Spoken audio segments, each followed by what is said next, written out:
Welcome back to my kitchen. This week we're going to do a sandwich, and being St. Patrick's Day, we're going to do a traditional Reuben sandwich with all the toppings that go with it. We're going to go through this pretty quickly, so I'm going to just jump right in and we can get started. So let's cook. We have our corned beef, we've got Swiss cheese, we've got marbled rye with the rye seeds in it. We've got our mayonnaise ketchup to make our Russian sauce with, which is traditional for Reuben, and we have our sauerkraut, and I always like to throw in a little bit of onion. So the first thing I'm going to do is talk about my sauerkraut. So on the sauerkraut, you can see I have a little bit. I'm just making 2 sandwiches, so it's just enough. And then a few very thinly sliced onions. Now I take my sauerkraut out of the container, whatever it's in, the jar or the can, whatever you buy. I do put it in the strainer and I run it under cold water and rinse some of the brine off.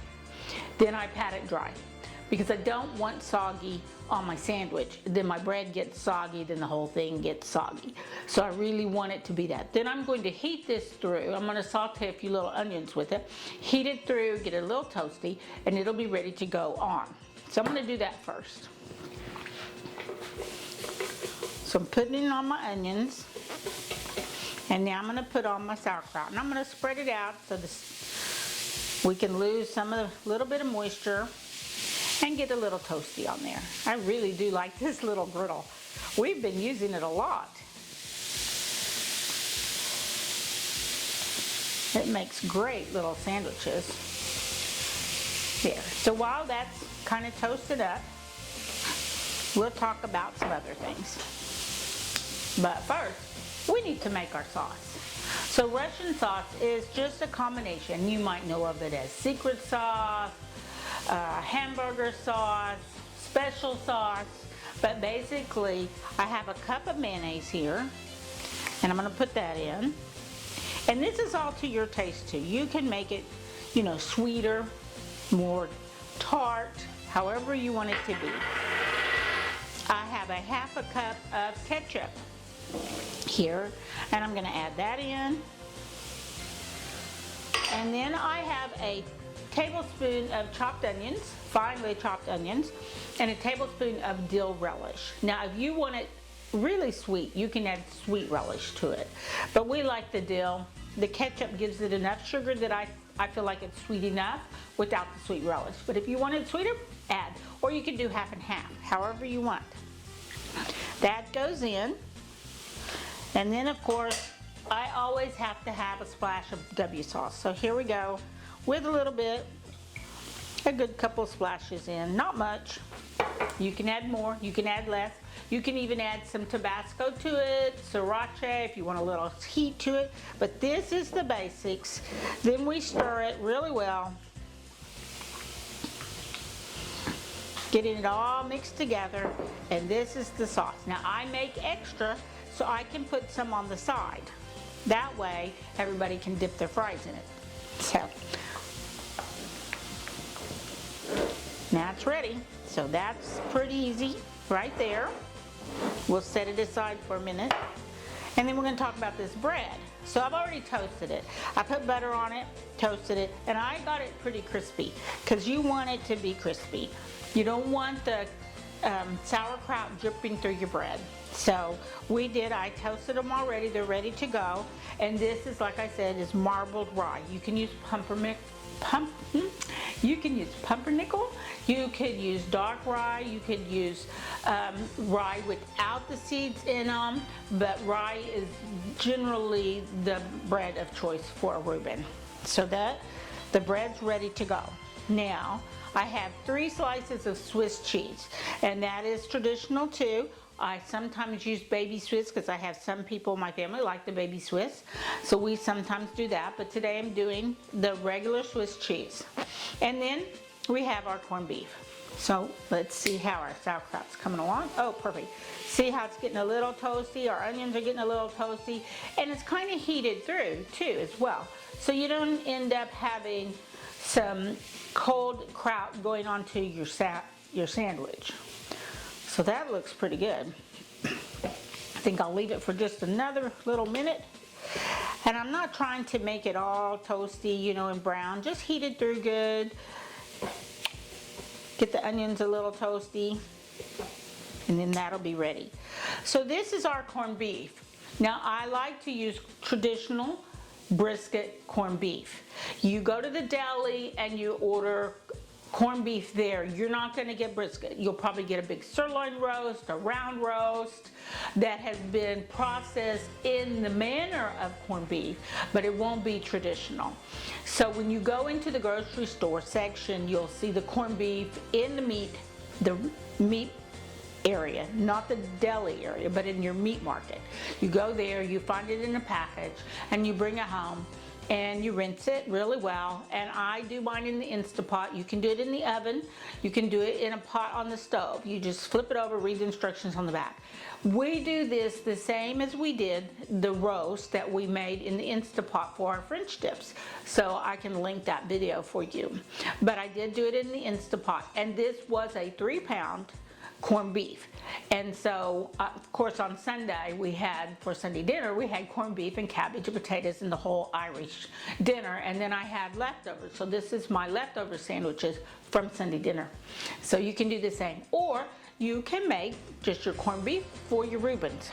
But once we did, you can see I've got it here, and I'm going to slice it really thinly, and then we're going to put it on the griddle. So I'm going to take this off.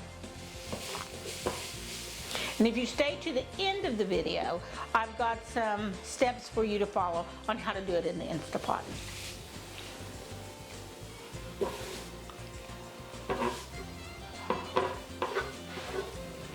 So there we go.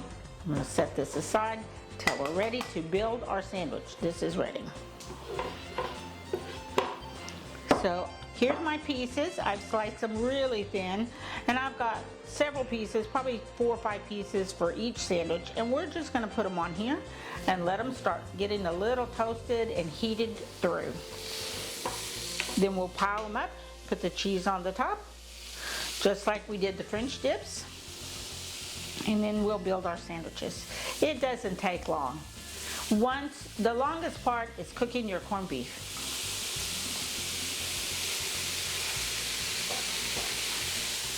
And I love corned beef. We probably eat it more than once or twice a year, but usually in the fall.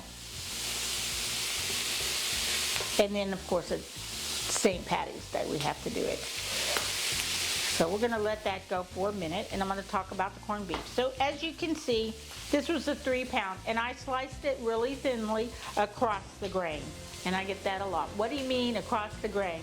Well, if I turn my corned beef over, you can see the lines running through the beef, and it's going this way.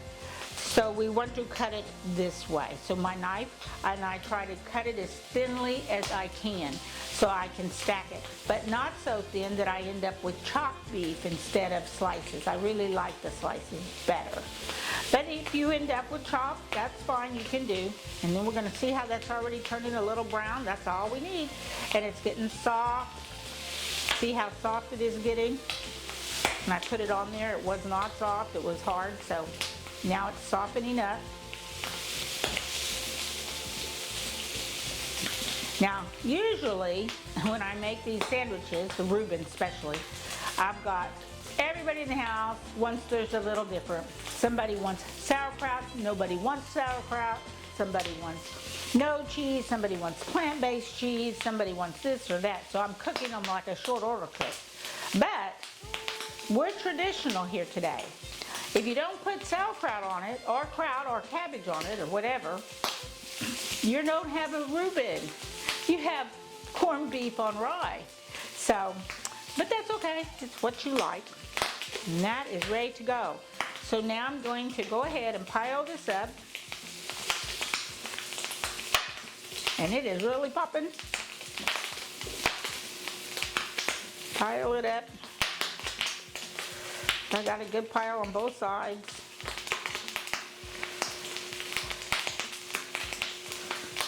There we go. Good pile on both sides. It's about the right size of my bread. I'm going to put I'm gonna put this cheese on here.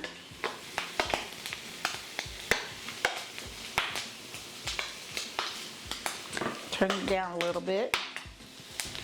That one over there. Here we go. And then we're gonna add our water and our steam.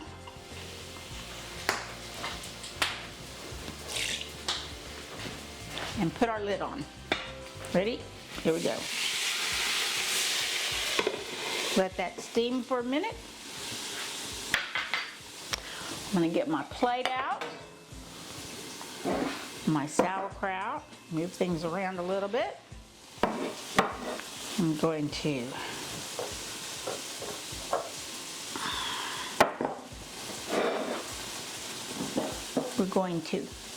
get our sauce ready to go. And like I said, I always add a little extra.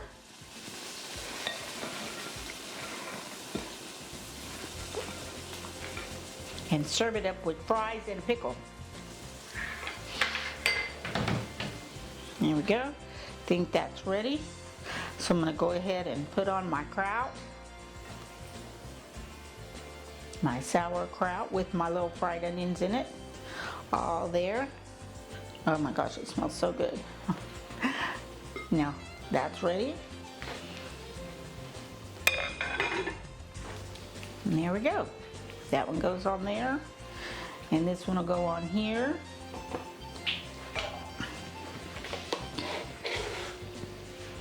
And it's ready. There we go. And you have a traditional Reuben sandwich there, ready to go. So I'm gonna go ahead and fix this one and set it aside for now. So my special sauce. And my sauerkraut.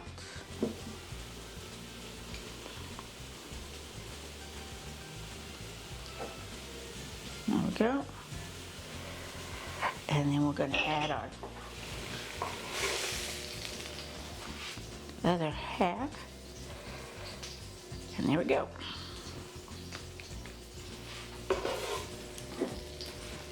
As I made a mess all over my counter, here we go. And then I'm going to get my little jar back over here. I'm going to fill this up because I am going to be dipping my French fries right into that and maybe add more to my sandwich as I go. Goes on the plate. And there you have it. So our Reuben right there. Yum. Enjoy. Happy St. Patrick's Day. See you next week. Ooh, I'll get that one. Yep, we're good. I'm gonna get me a Guinness Stout and I'm going to the table. Yum. See you next week. Bye.